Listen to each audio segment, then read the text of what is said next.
our winner left us with new 92 XLT Ranger 4x4s as low as $10,988 and new 92 F-150 4x4s as low as $11,988. I'm Bob Biney. Choose as low as 30 F-150 Supercabs as low as $11,488 over 30 Explorers as low as $15,488. Our loss is your gain. So get into quality Ford today, I-235 and 8th Street in West Des Moines.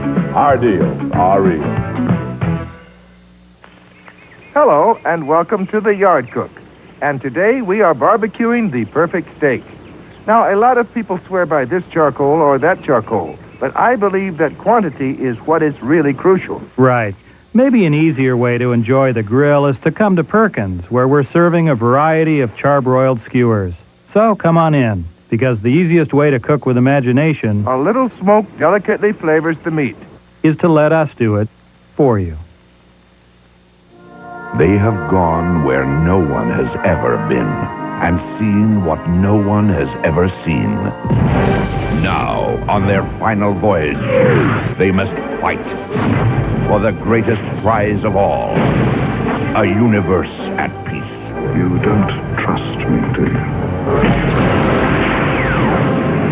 Star Trek VI, The Undiscovered Country, coming soon on videocassette. You know what tastes better on Grant's Farm bread? Toast tastes better, jam is nicer. Everything tastes better on Grant's Farm bread.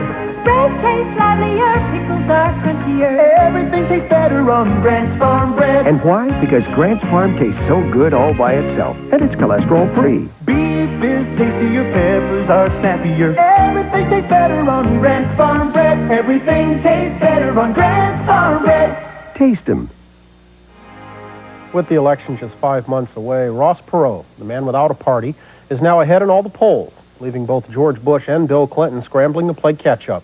What will and won't work is the central issue for our political panel this morning. In Washington, Al Hunt of the Wall Street Journal, Andrea Mitchell, and Tim Russert of NBC News. Good morning, all. Hi, Bryant. Bryant. Al, let me start with you, since we had some satellite problems with you last week and you didn't get your full share in. Last week, Tim said that this election has become a referendum on Ross Perot.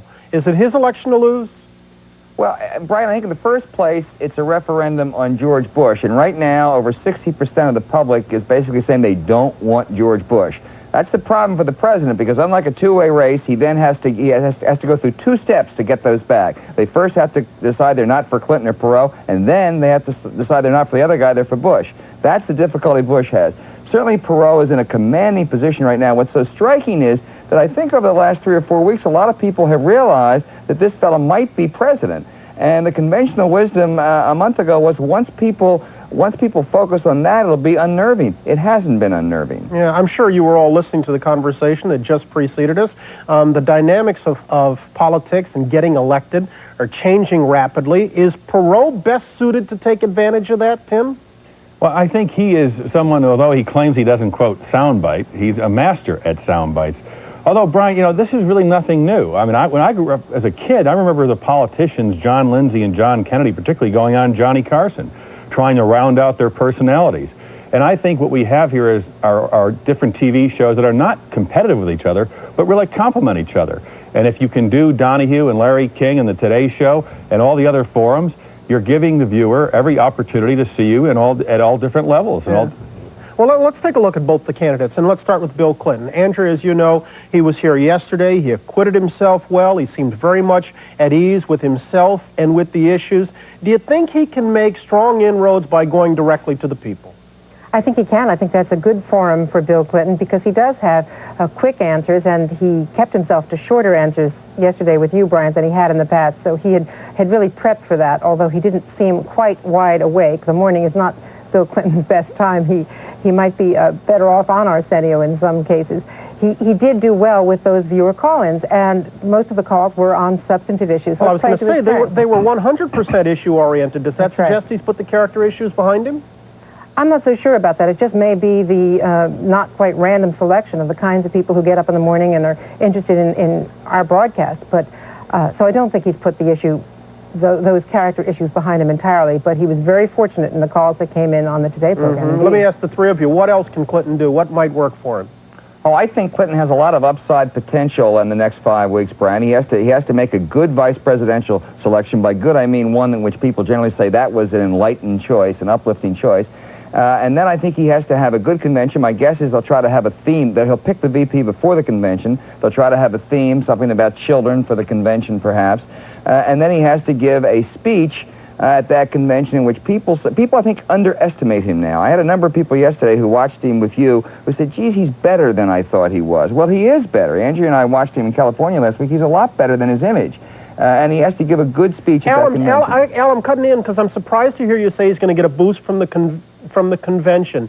In this year, will the endorsement of political party regulars be a negative? No, indeed it may be a negative. I don't think that's why the convention will give him a boost. I think there is a chance for Bill Clinton to present himself again to the American people, to reintroduce himself to the American people, and I think there's a chance he could do that quite effectively. Let me move on to George Bush. The White House is saying the president's going to do more television.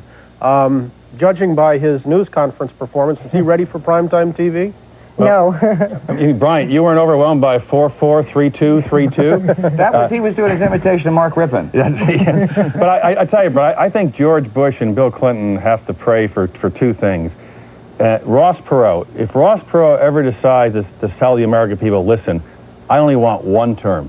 Send me up there for 4 years and let me clean it up. That's all I want.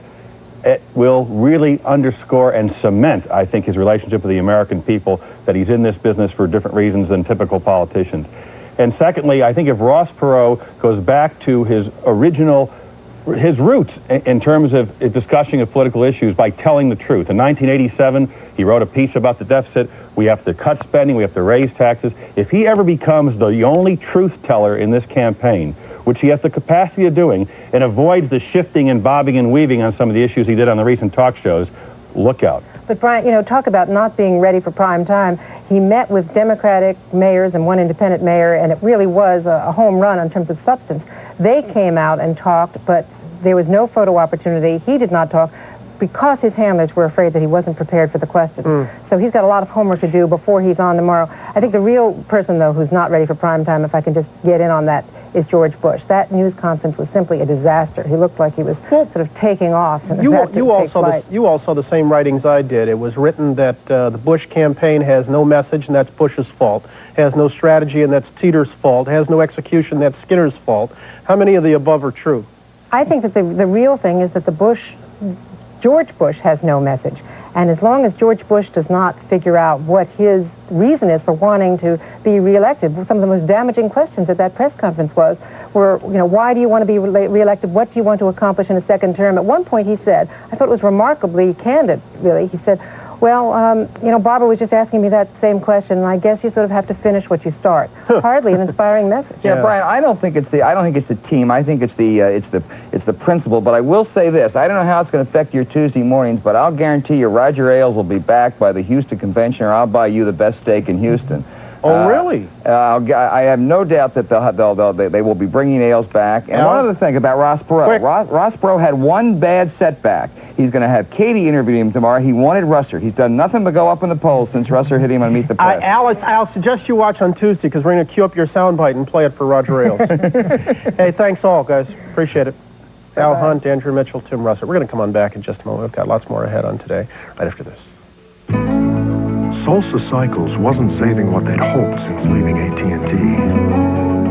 Johnny Rockets was waiting longer for long-distance calls to connect.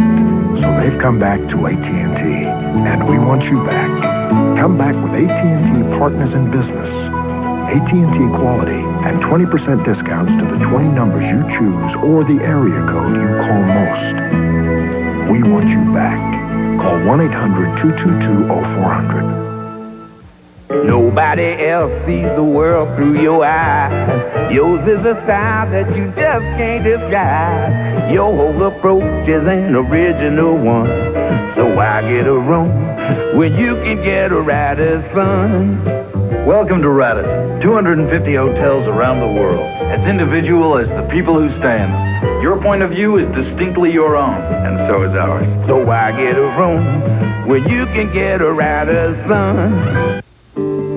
It's never too late for the good taste of Smuckers. Surprisingly under 20 calories, and jams are naturally fat-free. A good way to end your day. With a name like Smuckers, it has to be good. Actress Dana Delaney will be with us after a station break. To celebrate our completely remodeled Southridge store, Foreman & Clark has a large collection of this season's fashion sensation, earth-toned Italian-style double-breasted suits. Through June 14th, while they last, these suits are priced at only $150 and $175, including alterations. When you feel the fabric and comfort of these specials, you'll recognize their value. I'm John Foreman, and I'd like to personally invite you to visit either of our local stores to take advantage of thousands of special prices. No haven from the heat, no comfort from the cold. TV 13 and WHO Radio can give you relief with a great air conditioner and furnace giveaway. Win your choice of a new Rheem residential replacement furnace or air conditioner courtesy of Mickle Electric and Heating. Starting June 8th, watch Live at 5 and News Center 13 at 6 and get the clue word. Then listen to Van and Connie on WHO Radio the next morning. When they ask for the clue word, be the right caller and win a prize. Plus, be a finalist for a free Rheem furnace or air conditioner. Tune in and win. This 24-hour news update is brought to you by Ramsey Pontiac and Imports. Good morning, everyone. I'm Stacia Strand. Thanks for joining us on this Wednesday, 10th day of June. Around the metro area at this 7:30 hour, mostly a cloudy sky, about 66 degrees. More on the weather coming up after this check on local news. Horses haven't even broke out of the starting gate this year at the Prairie Meadows Racetrack in Altoona. Still, the Prairie Meadows is on track for a banner year. The track hasn't seen live racing since last season. This year, only simulcasting from such places as Bluffs Run and Waterloo Greyhound Park have been utilized. Prairie Meadows' biggest year was in 1989. That's the inaugural year for the track. The total handle that year was more than $36 million over a period of 163 live racing days. This year, already more than $17 million has been bet on the televised races alone. Track Board of Directors decided to cancel all live racing this year in an attempt to renegotiate contracts with creditors. Though the track is on record pace this year, they must resume live racing next season, no matter what their situation financially. This according to state laws governing racing. The discovery of a dead fetus in a trash bin has sparked a Central Iowa investigation this morning. In Woodward early yesterday, the body of a male fetus was discarded in this dumpster behind a Casey's store. Authorities say there were no signs of physical injury to the fetus, which was in the 5th or 6th month of development. Police this morning continue to search for the mother. Prairie City residents were rocked by an explosion at the Farmers Co-op yesterday afternoon. This grain elevator caught fire and blasted out a 40-foot gaping hole in the silo. Firefighters on the scene believe a dust fire at the base of the silo triggered the incident. The Newton Fire Department brought in its ladder truck. It was about the only thing that would come close to reaching the flames at the top of this grain elevator. Fortunately, no injuries were reported. Elevator operators do not expect a damage estimate until sometime next week. The collapse of the Iowa Trust Fund is starting to cause some cash flow problems for local governments across the state of Iowa. Officials say up to 18 local governments could be forced to borrow a total of $15 million. Money is expected to be made available for local municipalities that could have to wait up to a year for an appeal by a Colorado bank involving $43 million in Iowa Trust money. Des Moines residents who live near Union Park say it's a whole new ballgame there. They say families and children are back and gangs of teenagers are gone. Residents say it's all happened in the last 3 weeks, ever since an alcohol ban took effect. Residents had pushed for the ban following a host of problems at the park. There was large numbers of gangs of kids drinking, and they were intimidating. Certainly people weren't about to go over there with them.